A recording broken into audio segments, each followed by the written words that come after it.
Hola, ¿qué tal? Les doy la bienvenida a un nuevo video del mundo a través de mis ojos. Mi nombre es José Manuel Ricalde Zamora y el día de hoy estaremos discutiendo acerca de una de las problemáticas que forma parte de los Objetivos de Desarrollo Sustentable de la ONU. Problemática que, en mi opinión, es la raíz de cualquier otra problemática de cambio climático que existe, la educación ambiental. Aprovecharé que me encuentro en una institución tan importante en Estados Unidos como lo es California State University Fresno para investigar un poquito acerca de cuáles son las acciones que toma la universidad a favor del desarrollo sustentable y cuál es la percepción de la educación ambiental en los Estados Unidos. Pero primero me gustaría repasar algunos términos. Como tal, la educación ambiental no busca defender ningún punto de vista. Tiene como objetivo informar y enseñar a entender y medir el impacto que tienen las acciones humanas sobre el medio ambiente, enseñando todos los puntos de vista posibles sobre una problemática. Número 2. ¿Qué es el desarrollo sustentable? En 1987, la Comisión Mundial de Desarrollo de las Naciones Unidas, presidida por la doctora Gro Harlem Brundtland, define desarrollo sustentable como el desarrollo que satisface las necesidades del presente sin comprometer la capacidad de las generaciones futuras para satisfacer sus propias necesidades.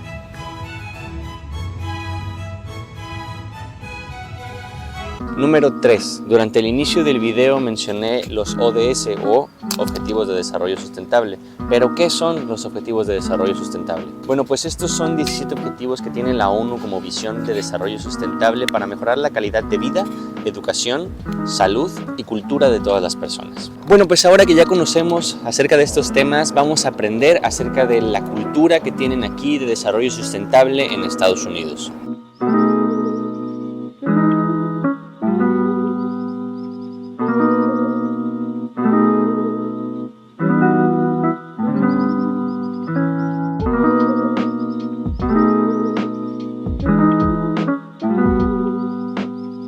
La sostenibilidad en los Estados Unidos ha sido un tema recurrente en los últimos años. Los norteamericanos llevan un estilo de vida y de consumo insostenible que muchos piensan los puede llevar al colapso. Sin embargo, el país tiene muchos recursos naturales y es capaz de dar un cambio drástico en esta problemática. Hay muchísimas personas talentosas en Estados Unidos que pueden desarrollar energías renovables y otras técnicas que nos pueden llevar a una vida más verde. Para conocer un poco más de las acciones que toma el campus acerca de este tema y conocer un poquito más también acerca de la percepción de la educación ambiental en Estados Unidos, vinimos al Día de la Tierra que se celebra hoy 24 de abril aquí en el campus de Fresno State.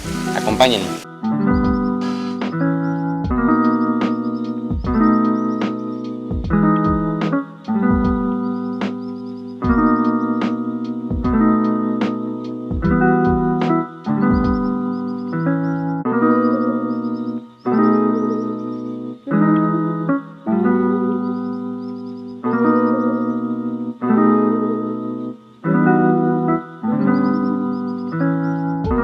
Estamos aquí con Francine, que es parte del Club de Sustentabilidad de Fresno State. Ella nos va a platicar un poquito de qué es lo que hacen aquí en este Día de la Tierra y pues cuáles son las actividades que toma realmente el Club de Sustentabilidad.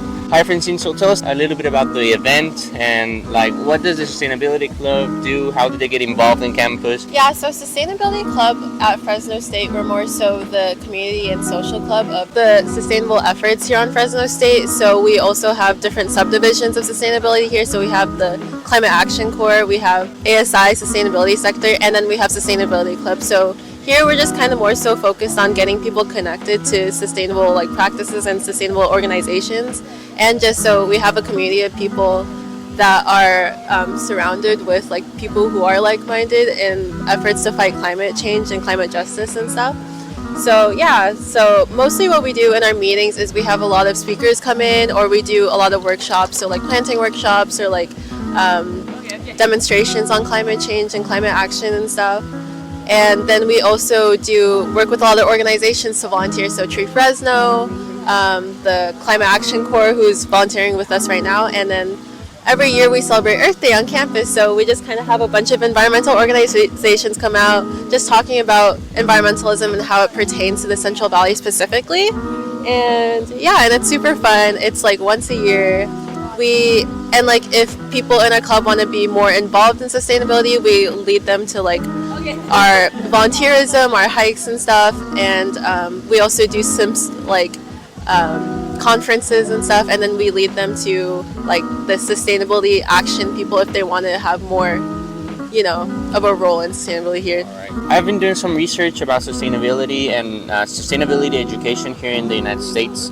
So how much would you say the students are really getting involved? Like, if you said a percentage of Fresno State students, how much of them are actually like interested in getting involved in sustainability and all that stuff? Yeah, so I feel like it is kind of an issue here in the Central Valley just because we don't see a lot of environmentalism here. We don't really like preach it as much as they do, especially in the Bay Area of California, Like San Francisco? like San Francisco or even Los Angeles. Like, but I know a lot of people are really interested in sustainability. They're just kind of overwhelmed with climate change and stuff. When you see on the news, it's like, oh, it's this big crisis, and like the only thing we can do is like spend billions of dollars to try to stop it. But so they kind of feel overwhelmed to the point where they feel like, oh, there's nothing I can do. But here on Fresno State, when Sustainability Club, we've been trying to implement more sustainable practice. So we put compost bins everywhere.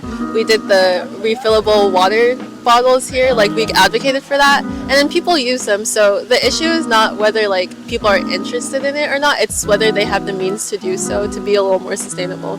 So yeah, I feel like there could be a better climate education here, specifically in the Central Valley. When does it start? Elementary school, or as it come in high school? When's the first time an American gets an approach to sustainability? So it's always kind of there when you're in elementary school, but it's more so like it's not as much seen as a crisis. It's seen as like, oh, you can love the earth and sustainability and stuff. But it's when you get into high school, when you start learning about the actual implications of climate change and like global warming, that you kind of start to feel the pressure a bit.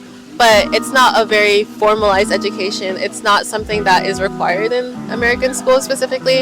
In high school, I did environmental science as an elective. It wasn't necessarily required. So I feel like that also adds to why people don't know a lot about climate change or sustainability. Do you think there's a lot of things that like big companies aren't doing, or like they're not promoting as much? Because I feel like, well, in Mexico, we do have like this regulation in which they don't give away plastic bags anymore. You have to bring your own like tote bag or something to be able to carry your groceries to your car. Another example, here I noticed like the cups, the big gulp cups are like very good plastic, and like in Mexico we would see a cup like that and we would reuse it. Like it's just part of our culture just to save them and use them for like regular duties in the house or just to drink big gulp water. But I don't see that here. Like, I see like they waste it a lot. Like they just throw it away. What would you think that is? Yeah, so obviously when corporations like unreusable plastic bags, unreusable like cups, like especially like a Starbucks cup or like from a fast food place, it's because we kind of promote, especially in America, we kind of promote this culture of like fast and doing something that is efficient and not necessarily sustainable. I know in California we've been trying to push the plastic bag thing, but because we're such an individualistic country, it's kind of hard to get people to do something as a collective. So it's kind of hard to tell people, especially in America, we don't like to be told what to do. So when you tell people, oh, you can't use a plastic bag, then there's a pushback. Even though people don't necessarily like plastic bags, it's just that sense of individualism and culture, especially since corporations are kind of pushing like legislation. In America, we kind of put our landfill and all our trash into other countries. So we don't necessarily see like the landfill. We don't see a lot of the trash because I'm Filipino. So I like a lot of the trash and landfill that comes from America is put in the Philippines. And then we see the effects of like plastic cups on the ground, plastic cups in the rivers, but we don't see that in America. And I would kind of say it's like the same in Mexico. Like you would probably see like plastic cups on the ground because it's not going anywhere. But in America, we outsource that. I don't even think 1% of Americans have seen like a landfill in their like lives or have been to like a recycling station or anything. Well, thank you very much for your time. I really appreciate it. It was very good to talk to you. Like it gives that perspective, you know. Anything you want to say to the camera? I think just understanding the costs of everything that you use, like not even if it's cheaper to buy, understanding like the manufacturing, like how long it will take to degrade and stuff, just appreciating everything that you have. Durante el evento participé en una actividad en la cual podías tú traer una playera vieja para reutilizarla y hacerla una playera nueva con temática del evento, en la que aquí mismo podemos ver cómo me imprimían un dibujo encima de la playera y así quedó.